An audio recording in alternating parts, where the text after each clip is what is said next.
Very good morning all of you. Welcome CUET aspirants. और आज हमारी सीयूटी की नेक्स्ट क्लास है। हम आपके साथ सबसे पहले स्टार्ट करेंगे जो सीबीएसई में डिलीटेड सिलेबस था, but yes it is a part of CUET. NCERT में लिखा हुआ है। फर्स्ट चैप्टर में स्टार्ट करने जा रहा हूं, नॉट फॉर प्रॉफिट ऑर्गेनाइजेशन, जिसको हम प्यार से कहते हैं एनपीओ। ये क्या होता है, इसके बारे में सारा डिटेल डिस्कशन करेंगे।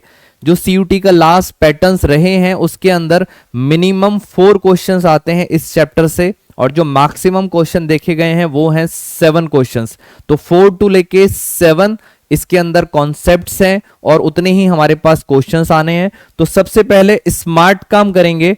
चैप्टर का नाम आप सब बच्चों को पता है, मैं आपके साथ चैप्टर डिस्कस करने जा रहा हूं NPO, not for profit organisation. और इसके अंदर जो मेन 7 कॉन्सेप्ट्स हैं वो हैं, पहला है थ्योरेटिकल पार्ट, थ्योरी के अंदर हमें पढ़ना है लेगेसी क्या होता है, एंडोनमेंट फंड क्या होता है, ऑनरेरियम क्या होता है, कुछ थ्योरी रिलेटेड क्वेश्चंस आते हैं। दूसरा हमें पढ़ना है रिसिप्ट्स एंड पेमेंट अकाउंट क्या होता है, इनकम एंड एक्सपेंडिचर अकाउंट क्या होता है, फंड बेस अकाउंटिंग क्या होती है। यानी सर ये यूनिक चैप्टर है और इसके अंदर कुछ यूनिक टर्म्स हैं, तो 1 बाय 1 पढ़ेंगे। बस इतने ही कॉन्सेप्ट्स पढ़ने हैं आपको, 7 के अराउंड कॉन्सेप्ट्स हैं। फिर हम चलेंगे सब्सक्रिप्शन क्या होता है, कंज्यूमेबल आइटम्स का क्या ट्रीटमेंट है, और कुछ हैं आपके पास हिडन एडजस्टमेंट्स। तो देखा जाए 1 2 3 4 5 6 7 कॉन्सेप्ट्स हैं और मैक्सिमम 7 क्वेश्चंस आने हैं एनपीओ में। अब मैं स्टार्ट करने जा रहा हूं अपनी आज की क्लास, और बेसिक फाउंडेशन से शुरू करेंगे एनपीओ। बट आपको ध्यान रखना है इन्हीं टॉपिक्स को हम कवर करेंगे अपने सीयूटी के अंदर। अब चलते हैं आपके साथ आगे। आइए जरा फटाफट मैं आपको एनपीओ के बारे में पूरी की पूरी समरी दे देता हूं, और फिर हम आएंगे प्रैक्टिकल क्वेश्चंस में। Theory, as I said you, theory बहुत इंपॉर्टेंट है, आपको पता होना चाहिए। इसके ऊपर सीयूटी में हमेशा क्वेश्चंस आते हैं। तो अगर ब्रॉडली बात करें तो इंडिया के अंदर जितने भी ऑर्गेनाइजेशंस हैं, मैं बात सिर्फ अभी इंडिया की कर रहा हूं, इंडिया के अंदर जितने भी ऑर्गेनाइजेशंस हैं उन ऑर्गेनाइजेशंस को हमने 2 पार्ट में डिवाइड किया है। एक वो ऑर्गेनाइजेशंस होते हैं जिनका मोटिव होता है, उद्देश्य होता है टू अर्न प्रॉफिट, प्रॉफिट कमाने के लिए ही बनाए जाते हैं। और कुछ ऐसे होते हैं जिनका मोटिव प्रॉफिट कमाना नहीं होता है, वो प्रॉफिट कमाने के लिए नहीं बनाए जाते, रेदर उनका मोटिव होता है सोशल वेलफेयर, सामाजिक कल्याण। तो ये मैंने आपको छोटा सा हिंट दे दिया। अब सर जिनका मोटिव प्रॉफिट कमाना होता है, आज तक आपकी अकाउंटिंग में आप यही पढ़ते आ रहे हो। जैसे फॉर एग्जांपल जल्दी से आपको समझ आ जाएगा, हमने 11th क्लास में पढ़ा था सोल प्रोप्राइटर।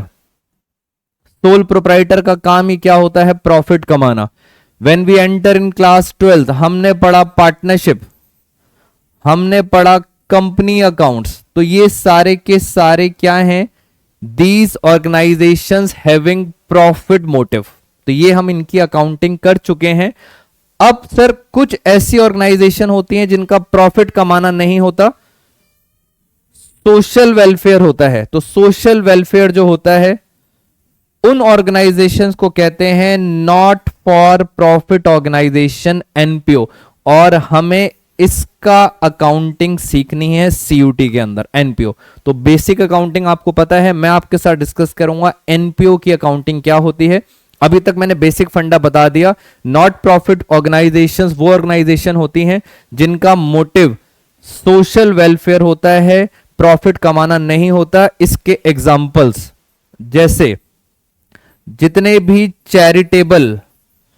चैरिटेबल हॉस्पिटल्स हैं, चैरिटेबल स्कूल्स, हॉस्पिटल्स, टेम्पल्स, ये सारे क्या हैं, ये हैं एनपीओ।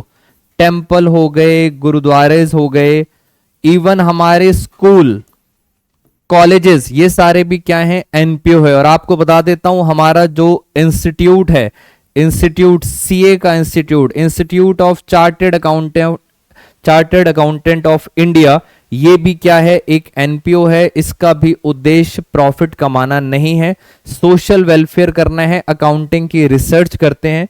तो ये सारों की अकाउंटिंग अब मैं आपको सिखाऊंगा। सर इनकी अकाउंटिंग कैसे होती है? पहले अपनी पुरानी चीज पर चलते हैं जो आपको ऑलरेडी पता है।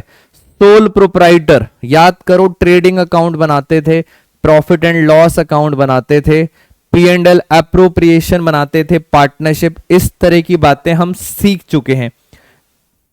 यहां पर इनके जो फाइनल अकाउंट्स थे, या तो इसके अंदर आपको प्रॉफिट होता था या क्या होता था, लॉस होता था।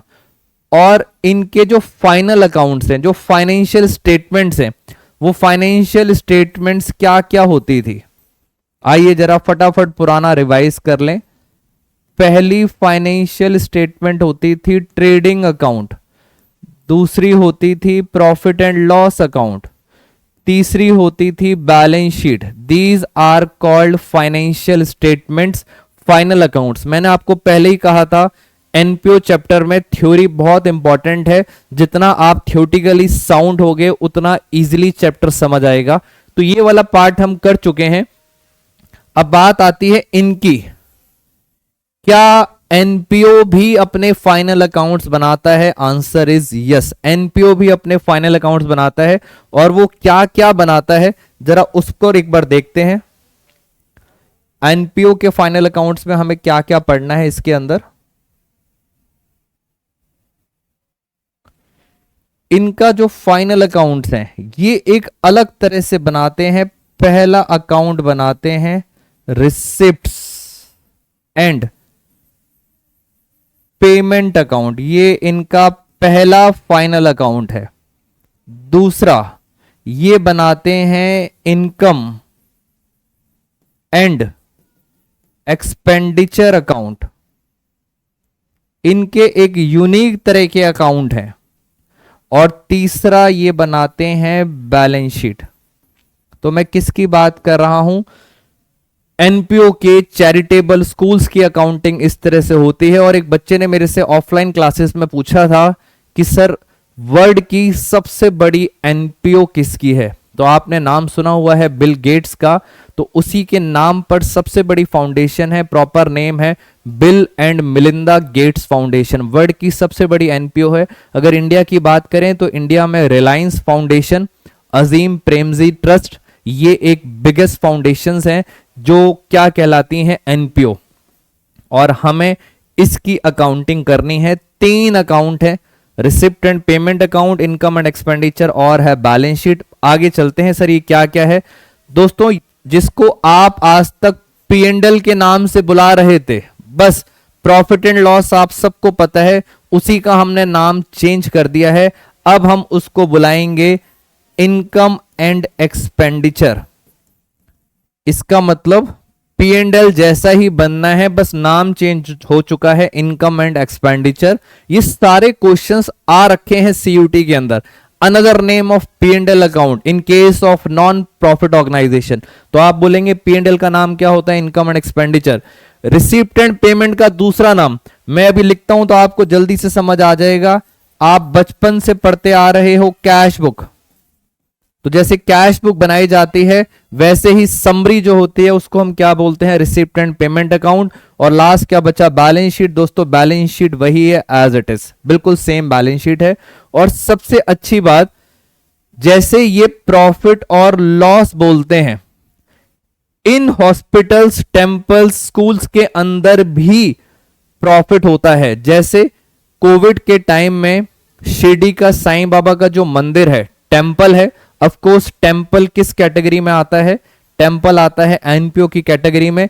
एक दिन टेम्पल ओपन किया था और उसमें जहां तक मुझे याद है न्यूज में, एक दिन में चढ़ावा आया था 7 करोड़ रुपीस एक दिन में।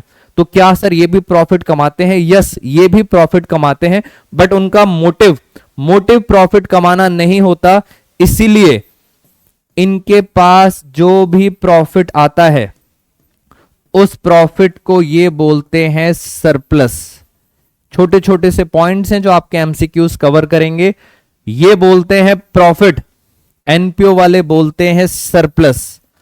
ये बोलते हैं लॉस, एनपीओ वाले नॉट फॉर प्रॉफिट ऑर्गेनाइजेशंस ये बोलते हैं डेफिसिट, ये बोलते हैं डेफिसिट। तो ये मैंने आपको एक ओवरऑल बैकग्राउंड दे दिया है और आगे चलते हैं इन अकाउंट्स को लेके कि इसके अंदर हमें क्या क्या सीखना है। अगर हम बात करते हैं रिसिप्ट एंड पेमेंट और इन अकाउंट की बात करते हैं जरा आपके साथ, ये मैं आपके साथ एक बार तीनों अकाउंट की जरा डिस्कशन कर लेता हूं। फर्स्ट अकाउंट मैंने बनाया रिसिप्ट एंड पेमेंट अकाउंट और मैंने आपको बताया this is a summary, this is a cash book. ये क्या है? ये एक कैश बुक है जो अब 11th क्लास से पढ़ते आ रहे हैं। सर कैश बुक क्या होती है? अगर आपके पास कैश या बैंक पैसा आ रहा है तो आप लिखेंगे इस तरफ, इस तरफ मतलब ये कौन सी साइड है? This is called receipt side. तो ये रिसिप्ट एंड पेमेंट का बहुत बेसिक है, दिमाग लगाएंगे वैसे ही क्वेश्चन खत्म हो जाएगा। कैश और बैंक अगर आ रहा है तो रिसिप्ट साइड में लिखेंगे, और अगर मेरी पॉकेट से कैश जा रहा है या मेरे बैंक से पैसा जा रहा है तो मैं इस तरफ लिखूंगा this is called payment side. और साथ साथ मैं आपको एमसीक्यूज भी बता देता हूं, जो जो एमसीक्यूज आज तक आ रखे हैं एनपीओ के ऊपर। तो रिसिप्ट एंड पेमेंट का दूसरा नाम क्या है? This is a summary of cash and bank transaction. It is just similar to cash book जो हमने पहले बचपन में पढ़ी हुई है। पैसा आएगा तो रिसिप्ट साइड में लिखेंगे, पैसा जाएगा तो पेमेंट साइड में लिखेंगे। दूसरा इसके बारे में क्वेश्चन पूछा गया है, कह रहे हैं इसका नेचर क्या है? रिसिप्ट एंड पेमेंट का नेचर क्या है? ये दूसरा एमसीक्यू। रियल है, नॉमिनल है या पर्सनल है? तो आसान तरीका याद करने का, आर से शुरू हो रहा है तो इसका नेचर भी क्या हो गया? रियल। ये रियल अकाउंट है। रियल अकाउंट के अंदर सारी की सारी असेट्स आती हैं और कैश और बैंक भी क्या है? असेट है, इसलिए कहा जाता है ये रियल के अंदर। दूसरा क्वेश्चन, ये अकाउंट बनाया जाता है on cash basis. Cash basis का मतलब सिर्फ कैश को और बैंक को मद्देनजर रखते हुए यह अकाउंट बनाया जाता है। जो ट्रांजैक्शन नॉन कैश या नॉन बैंकिंग ट्रांजैक्शन होती हैं उनको हम रिकॉर्ड नहीं करते। जैसे ये पहला एमसीक्यू, दूसरा एमसीक्यू, जैसे इस अकाउंट में डेप्रीसिएशन को हम रिकॉर्ड नहीं करेंगे क्योंकि डेप्रीसिएशन में कैश के बारे में कुछ नहीं होता। और इस अकाउंट में हम क्रेडिट ट्रांजैक्शंस को भी रिकॉर्ड नहीं करेंगे क्योंकि यहां पर सिर्फ कैश बेसिस पे रिकॉर्ड किया जाता है। अगर उधार में माल खरीदा है या बेचा है तो उस चीजों को हम यहां पे रिकॉर्ड नहीं करते। तो सिर्फ यहां पे क्या रिकॉर्ड किया जाता है? Cash transactions. Cash basis real account, summary of cash book, ये मैंने आपको हल्का सा हिंट दे दिया। इसके बाद जो दूसरा अकाउंट है, दूसरा अकाउंट है इनकम एंड एक्सपेंडिचर अकाउंट। हम ज्यादा डिटेल में नहीं जा रहे, हम सिर्फ उतना पार्ट कर रहे हैं जिससे आपके सीयूटी के एग्जाम के क्वेश्चंस क्रैक हो जाएं। सिर्फ काम की बात पढ़ रहे हैं इसके अंदर। इनकम एंड एक्सपेंडिचर को हम बचपन से बोलते आ रहे हैं, this is called profit and loss account. ये प्रॉफिट एंड लॉस है। यहां पर आते थे सारे के सारे एक्सपेंसेस और यहां आती थी सारी की सारी इनकम। इनकम एंड एक्सपेंडिचर बिल्कुल सेम कैसे बनाना है? P and L account. तो अगर बच्चों को पी एंड एल अकाउंट याद है तो आप इनकम एंड एक्सपेंडिचर दोबारा पढ़ने की जरूरत नहीं है। इसका नेचर क्या है? इसका नेचर है नॉमिनल। नॉमिनल का मतलब होता है all expenses are debited, all incomes are credited. ये किस बेसिस पर बनाया जाता है? ये बनाया जाता है एक्यूरल बेसिस पर। एक्यूरल बेसिस का क्या मतलब होता है? एक्यूरल बेसिस का मतलब होता है कि जो आउटस्टैंडिंग ट्रांजैक्शंस होती हैं, जिनको अभी तक पे नहीं करा, उनको हम रिकॉर्ड करेंगे। क्रेडिट ट्रांजैक्शन है उनको भी रिकॉर्ड करेंगे, डेप्रीसिएशन है उनको भी रिकॉर्ड करेंगे। इस साल की होनी चाहिए, कैश से मतलब नहीं है। तो अब आपके पास दोनों में डिफरेंस क्रिएट हो गया। ये सिर्फ किस पर ध्यान देता है, कैश पर। ये डेप्रीसिएशन को रिकॉर्ड नहीं करता, क्रेडिट ट्रांजैक्शन को रिकॉर्ड नहीं करता, आउटस्टैंडिंग ट्रांजैक्शंस को रिकॉर्ड नहीं करता। बट इनकम एंड एक्सपेंडिचर किस पे ध्यान देता है, एक्यूरल पर।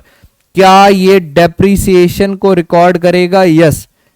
क्या ये क्रेडिट ट्रांजैक्शंस को रिकॉर्ड करेगा, यस। क्या ये आउटस्टैंडिंग ट्रांजैक्शंस रिकॉर्ड करेगा, यस। तो ये है इनकम एंड एक्सपेंडिचर, ये है रिसिप्ट। मैंने आपके साथ 3-4 क्वेश्चन डिस्कस कर लिए इस थ्योरी के पार्ट पर। बैलेंस शीट दोस्तों सेम है। इनकम एंड एक्सपेंडिचर में जो लास्ट में यहां पर बचता था नेट प्रॉफिट, अब नेट प्रॉफिट, और यहां पे बचता था नेट लॉस। मैंने आपको बताया था इन्होंने प्रॉफिट का नाम चेंज कर दिया है। अब अगर यहां पे डिफरेंस बचेगा तो आप प्रॉफिट नहीं लिखेंगे, आप लिखेंगे सरप्लस। और अगर नेट लॉस आया तो आप नेट लॉस नहीं लिखेंगे, आप लिखेंगे डेफिसिट, बाय डेफिसिट। तो ये हो गया हमारा एनपीओ। जल्दी से 2 मिनट्स में सारा का सारा रिकॉल करा देता हूं आपको जल्दी से। दोस्तों इंडिया के अंदर जितनी भी ऑर्गेनाइजेशंस हैं उसको 2 पार्ट में डिवाइड किया है। एक है प्रॉफिट ऑर्गेनाइजेशंस, जो आज तक आप पढ़ते आ रहे हो, sole proprietorship, partnership, company accounts. ये हैं आपकी प्रॉफिट ऑर्गेनाइजेशन जिनका मोटिव ही होता है प्रॉफिट कमाना। एक और भी तरह की ऑर्गेनाइजेशंस हैं जिनको हम बोलते हैं नॉट फॉर प्रॉफिट ऑर्गेनाइजेशन, जिनका मोटिव प्रॉफिट कमाना नहीं होता है। वो बात अलग है कि प्रॉफिट हो जाता है। तो इनका जो मेन मोटिव होता है वो होता है सामाजिक कल्याण करना, सोशल वेलफेयर करना, चैरिटी देना। चैरिटेबल हॉस्पिटल्स हो गए, स्कूल्स कॉलेजेस हो गए, ये सारे क्या करते हैं, सोशल वेलफेयर। ट्रस्ट प्रोवाइड करना, गवर्नमेंट स्कूल्स करना, ये सारी चीजें क्या है, एनपीओ। ये अपने फाइनल अकाउंट्स बनाते हैं जिसके अंदर पहला अकाउंट होता है receipt and payment account. It is a summary of cash book. पैसा आता है रिसिप्ट साइड में, पैसा जाता है पेमेंट साइड में। सेकंड अकाउंट बनता है इनकम एंड एक्सपेंडिचर, जो बिल्कुल एज इट इज है आपका प्रॉफिट एंड लॉस का नेचर है बिल्कुल। और थर्ड इसके अंदर बनाई जाती है बैलेंस शीट। तो ओवरऑल आपको समझ आ गया एनपीओ में करना क्या है। चीजों को और आगे लेके चलेंगे नेक्स्ट वीडियो में, और उसके बाद फिर मैं आपके साथ प्रैक्टिकल क्वेश्चंस, एमसीक्यू डिस्कशन करना और आगे स्टार्ट करूंगा। आज की क्लास में इतना ही friends. Thank you so much all of you.